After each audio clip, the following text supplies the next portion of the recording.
Oh man, did this launch me into 6th gear in a heartbeat.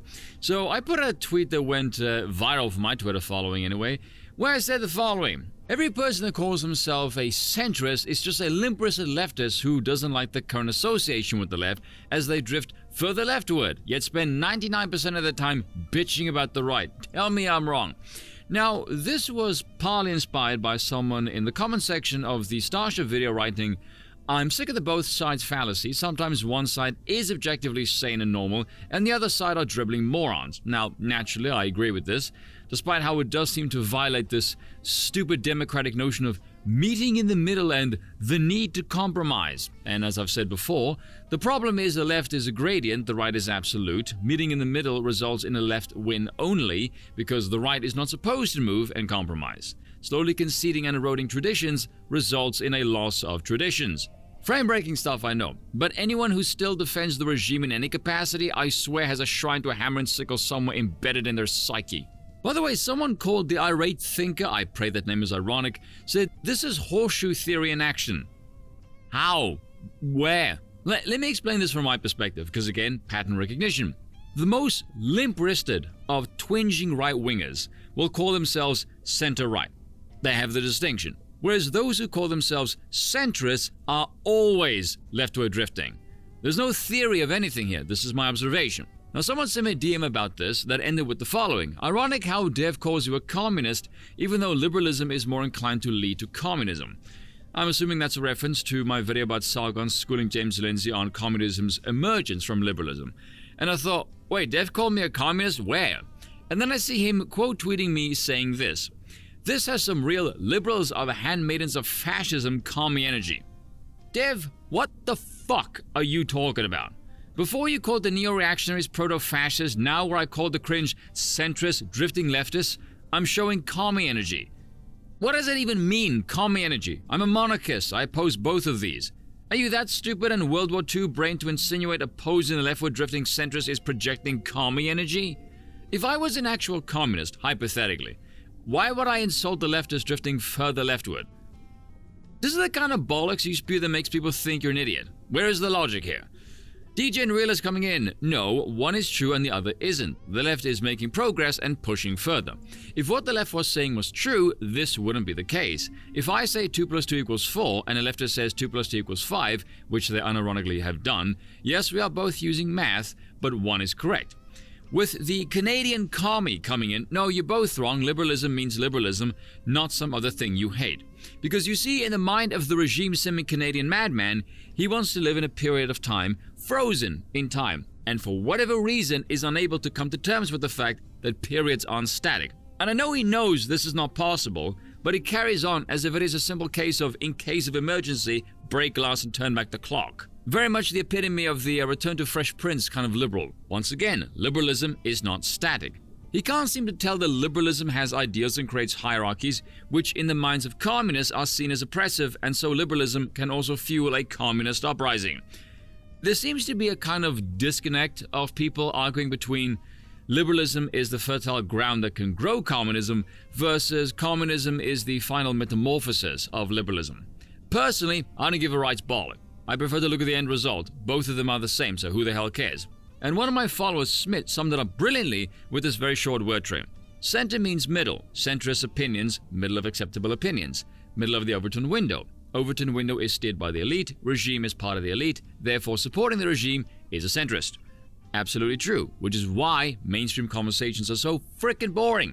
Because everyone is only ever arguing the pleb shit found within this narrow bandwidth. This is also why I said centrists always move leftward, because if the Overton window allows only one side of the aisle to drift further in one direction, center is going to become more and more tainted with saturations of that direction because the ratio is not equal. If you want to understand the world, you need to go far, far away from the Overton window. Also far more interesting. Otherwise, you get stuck in our pathetically boring world of, how being anti-trans leads to fascism, and I just want to drink myself into a stupor at that kind of asinine cringe. But anyway, back to Dev.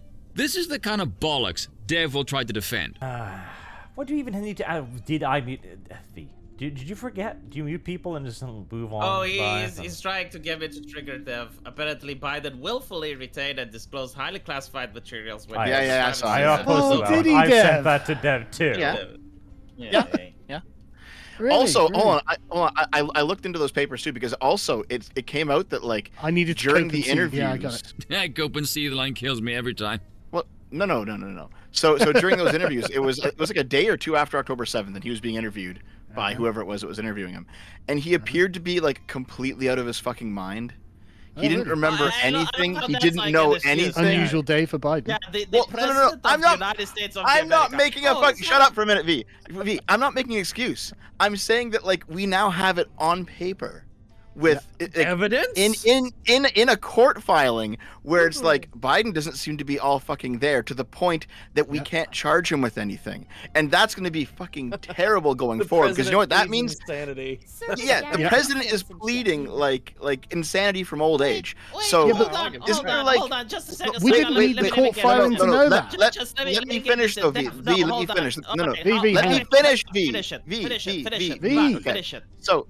Isn't it like the 24th Amendment where you can take a president out of the seat based on their mental health? But what I want to say, and this is more important than all that shit, right? Okay, it go ahead. took you 4 fucking years, Dev. It took you 4 fucking years to realize that the United States president has dementia. It required the bureaucracy in order for him to make this dumbass statement for you to finally figure out that the president of the United States of America isn't all in there.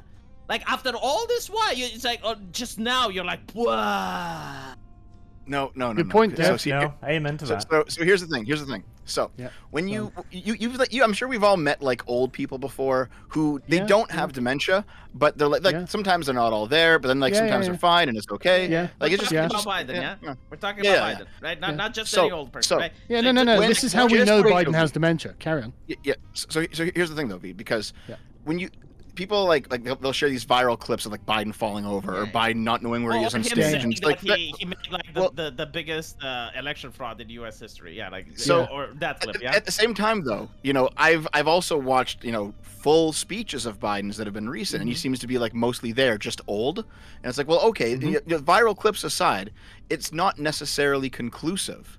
But now that we have like a multi-hour interview where with people who actually got him in a room in private just to talk to him, and they're recording all this stuff, and Jesus it's like, okay. Yes, V, you need more evidence for these fucking claims, V. Dev, we had sufficient evidence. Yes, you just did prove V's point there. Hold on, I can explain. That you need evidence? Yes, you did. No, we had sufficient evidence. Yes, we had. We had sufficient evidence. You were the only one who had like, no, I need the state, the bureaucracy to rub my face with the papers on this. Not the bureaucracy. No. Hold on, let me explain it to them. That's not what I'm saying. That's not what I'm saying. Have you ever played Jeopardy or have you played Hangman, right? You know, you play Hangman and you have like the word. You've used this on before, V. I know what you're talking about. And you say like you see the first letter F, then you have a line, and then you have another line, CK, right? And you're like, well, I can't possibly know what the word this is, right? No, I get it, V. I get it. Yeah, but the point is, I don't know. And it's not. Is it the okay, V? You get it. We know. Yes, we get it. But V, you didn't have as many letters as you think you did. But we really did. We really did, Dev. We really did. No. We really did. No, Biden's dementia was we had the FU, the C, and the K. The only thing it was missing was a fucking dot at the end. Agreed, Arch. Dev, would you like to say one more stupid thing? Okay, listen. Someone in the chat actually outlined it in one line. I'm saying one line, okay? Now that it's legally decided, it can be used for legal stuff where mere knowledge couldn't. Yes, that's the point. You need it on paper. You need it as proof. You can't just... like, obviously, Biden's been fucked in the head for years. We all know that. Okay, then why... You got your opinion about something doesn't need a fucking jury and beyond any shadow of a doubt. Exactly. Thank you, V. Now, I don't know about all of you, but I rather enjoy the struggle session and watching Dev getting rinsed for that kind of stupidity. Now, seeing as we're on a roll here, can we mention that Dev tries to juggle a triple crescendo of ticking time bombs that all blow up in his face? 1, we didn't have sufficient evidence. 2, not the bureaucracy. 3, obviously Biden has been out of his mind for years, and we all knew this. Dev, you can't hold any of these positions simultaneously. We didn't have all the letters, yet we've known for years Biden was out of his mind, but it was somehow a mystery to the state. Not the bureaucracy, but we need evidence to be recognized by who, in case you want to invoke the 25th, because mere speculation is not enough. Yes, we all knew that Biden was nuts and out of his mind, but this was speculation, and we need more evidence to be recognized by not the bureaucracy, apparently. Question for you, Dev. If we knew Biden was out of his mind all of these years, but we didn't have sufficient evidence, what fucking evidence do you think the bureaucracy magically all of a sudden got their hands on for it now to be used in legal proceedings? The better question that no one seems to ask is, if we all knew this for freaking years, how the hell is he able to not be held accountable because he's too old and senile, yet still competent enough to run the nation? And why the hell is this only coming out 3 years into his supposed presidency? Once again, I seem to be the only sane man asking these kinds of questions, but Dave is not yet done trying to contort himself into a pretzel desperately trying to defend the regime. So listen to the glowing commie turning into a fed boy. No, but that's not what I'm talking about. In the case of the US government in particular, it never had that ability. So you're saying that it never had the ability to ask. It never had the right. Okay, it has the ability to do a lot of things. It never had the right to do it. Okay. That's not in the First Amendment, though. That's actually implied in the First Amendment, which is what the court ruled. Well, sure. And here's the thing. Yeah, but a lot of the Constitution is by implication, Dev. Yeah, sure. But and now that there's a precedent, fine. Request to Twitter. They did it behind closed doors. Why do you think that is? No, they were official requests. They weren't public, but not everything's public. It doesn't have to be public. Public. That's why the Twitter files bewildered people. These weren't done in the public. They didn't get a court order. They didn't do it officially. They did it behind closed doors. They even had a line between the feds and Twitter. Let me put it this way. Here. So let's say your government contacts you, Sargon, and says, "We want you to take down this post on your website." That is one too hypothetical too many. Would that this be is terrible? Nothing but hypothetical. Yes, that would be terrible. But the point is, it's been ruled as unconstitutional. They should never have done it, and the fact that they did it was wrong. We can call that justly corruption. Do you not agree? I don't know about that. Not every broken law is corruption. They violated the Constitution as ruled by the Supreme Court. Yeah, not every violation of the Constitution is. No, not every violation of the law is corruption, though. There's other types of violations. I don't know if I use corruption. I didn't say no. Hang on. I didn't say every type of thing is. I said this is. Yes. And when I'm not the sure U.S. government, in this instance, goes behind. Again, it's not public. They do it in private. They do it. Make sure the public isn't aware, and to censor U.S. citizens, which is, of course, after the fact ruled as a direct violation of the Constitution, we can call that corruption.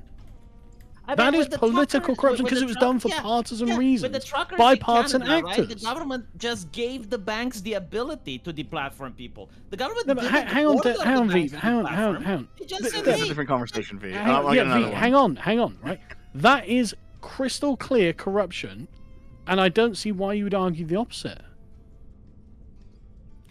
Because I'm not sure it is. I think it's a different kind of violation.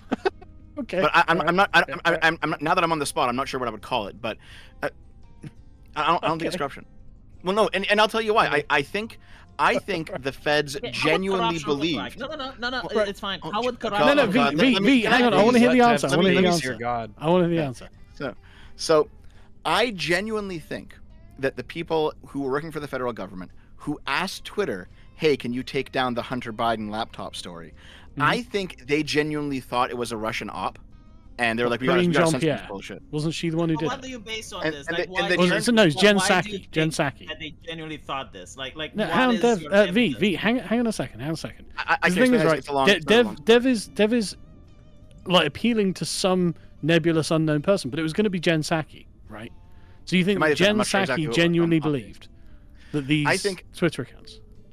I think someone genuinely believed that the Hunter Biden laptop story was actually not a true story. It was a Russian psyop, and they said, "You got to take this shit down because we saw what happened." It was Jen Psaki who made the requests, wasn't it? Maybe okay. Or her office. Then fine. It's her office, right? So again, you appeal to a hypothetical or an abstract when we can name the individuals. okay, you can name them, but nonetheless, it was a genuine, true belief that was it was a genuine false belief. They believed it, but they were wrong. Why do you assume this? But no. Let's assume that's true, right? Let's assume that these people genuinely believed, and they're like, oh my god, this is Russian corruption, Russian laptop fraud, whatever you want to call it, right? Russian misinformation. So fucking what? You don't get to violate the U.S. Constitution and the rights of the citizens. That's just off the table. That is off the table in every circumstance, which is what the Supreme Court ruled. This is why it's called corruption. Okay. Now let me lay it out, okay? From the other point of view. So the other point of view is this is actually a real op. Okay, this is a real false story that the Russians have planted. Yeah. We should now ask various outlets, various platforms to say, hey, we think this is fake, and we think it's going to affect the election again. Can you take it down? From that point of view, it's a completely reasonable ask. It's against the Constitution. And now the court has ruled that, yes, but nonetheless. This has got to be one of the most pathetic defenses of state corruption I have ever seen in my entire life.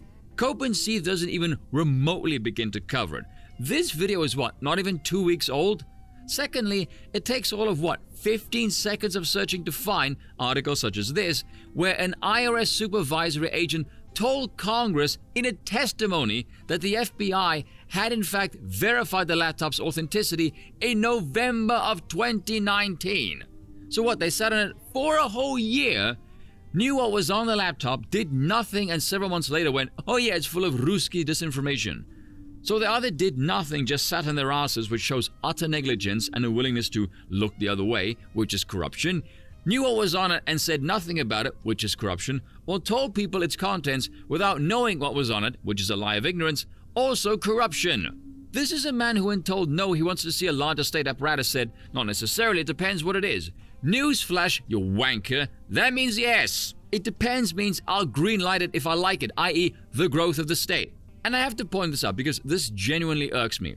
This bloody Canadian is the Sam Harris of politics. This is the exact same rationale that he tried to pull when it came to the sniffle season. Oh, if only it was worse, it would have totally justified the actions of the regime. Pull the forearm out of your ass and stop crying in defense of the state. This is beyond pathetic. I want to know, what the hell does he do this for?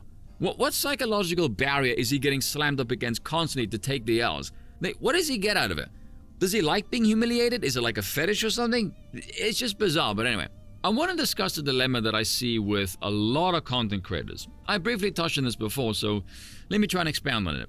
All content creators talk about the world how they'd like to see it, which is fair enough, really. I mean, we listen to individuals, and people tend to take it badly when you advocate for a world that either robs them of their so-called freedoms or contradicts their current beliefs. You see, this is why monarchy is met with instant revulsion, because they assume their lack of democracy, which is a false god, by the way, is instantly going to devolve into tyranny. Or they think you want to be the monarch because they're actually power-hungry themselves. And you know those kind of types. Oh, I'm totally okay with monarchy, so long as I get to be the king. I guarantee those people's conception of monarchy comes from frickin' Disney movies. But here's a point that I'm trying to make. And I actually had a discussion with V about this as well. To me, you technically can't be a centrist. You could only exist as one. And should you wish to play within this artificially created dome of boundaries, there's only two sides, and you can't serve two masters. You have to pick one. It's stay or move, and moving a little is still moving. Like Smith said, the Overton window is steered by the elites. So you're just being moved between two acceptable points. You don't have any actual positions or principles. To be a centrist is to be the floating corpse of politics. If you simply get moved between 2 points, you have no control over your own position. You see, this is why I said centrists are just leftists in disguise, because when push comes to shove, the fact that they move within the gradient at all means they will become leftists. If you had any conviction, you'd be a man of the right. But V said to me his ideology is simple: leave me the fuck alone. And he will vote for either left or right as long as they leave him alone. He doesn't have a noble goal or desire to reshape society. You look at the game that he's currently making. He pushes degeneracy. His own words, by the way. He's okay with abortion, and he doesn't mind homosexuals. Now, personally, I don't think V is quite that black and white, and here is why. Because he said to me, given all of this, is he a left or right wing? I said he's a right winger because he values being the left the fuck alone above all else, which is currently a trait of the right. This is why I said to him, he's the worst sort of libertarian. Because as he points out, but this was leftist in the 90s, and I said, exactly, and now it's moved, because it's not static. There is no principle in being a centrist. You're nothing more than the floating corpse. You're not really a centrist because you want to be left alone. You're still ultimately choosing left or right because you're choosing the side that is going to fight against the other side that wants to intrude on you. You're not a centrist, you're just a single-issue voter. But now here is the dilemma, because he said, I'm pushing degeneracy. And I thought, well, hold on a minute now here, V, we have a conundrum. You said you want to be left alone, you don't have a noble goal or desire to reshape society.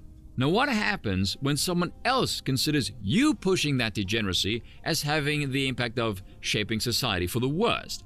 Why should your freedom to push that degeneracy trump their desire to live in a more wholesome society? Somebody's freedom is going to get impeded here. And whose is it? Is it yours because you're a peddler of the unsavory, or theirs because they're too much of a moralist? Because either way, you're pushing power into some entity and enabling it to perform an action. Now in this scenario, personally, I would restrict V's freedom because he cares for nothing except himself. He has no principles at all. He will move to any side that enables him to push his degeneracy, which makes him totally self-serving and centered and thus objectively evil. In this scenario, V is no better than a drug dealer selling a legal high. His whole attitude is, well, I'm just responding to the market. If someone gets addicted and ruins their life, that is not my problem. I didn't force them to buy my product. It's all voluntary. Now, from his freedom above all capitalistic kind of perspective, this is totally normal. Remember, evil can be both enabled and disabled either by the masses or top-down power. The people can disable it through self-regulation or enable it by having none. The church can either disable it via punishment or enable it by refusing to dish out any punishment. Freedom is not a value, it's a variable. Now, despite my heavy criticism at V, I know he favors religion over psychology, say. He will not look down upon the religious if he sees it benefits someone. He does actually think Christianity is a good moral guide.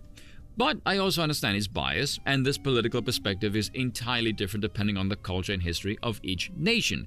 He's lived under the Iron Curtain. Freedom in his mind absolutely is a value. The same way that I've seen democracy destroy my homeland, I absolutely hate it. Our perspectives are shaped by the walls of our nation. Whereas with Dev, his perspective is shaped by the state pounding the walls of his arse. V, however, is still a dirty materialist who doesn't understand sentimentality, especially in the form of vehicles. But this is the issue that we run into here, because you want everyone in society to have the conviction of the best sort of libertarian, being able to engage in their vices and not have it manifest in a negative manner and taint the social fabric. Because when they do, you don't want some top-down power to restrict your freedom when you happen to be the exception that can keep their vices in order. Now, obviously, this is not a particularly realistic worldview. This is an idealistic utopia, because we can't all be the exception. As Juan Donoso Cortez said, there's only two controlling powers, religion or the state, self-discipline or political power. And if you don't want the state correcting behavior, then something else must keep the people morally orientated and society in working order. There is no central position here. You have to pick one. Cheers for watching, and once again, I apologize for nothing.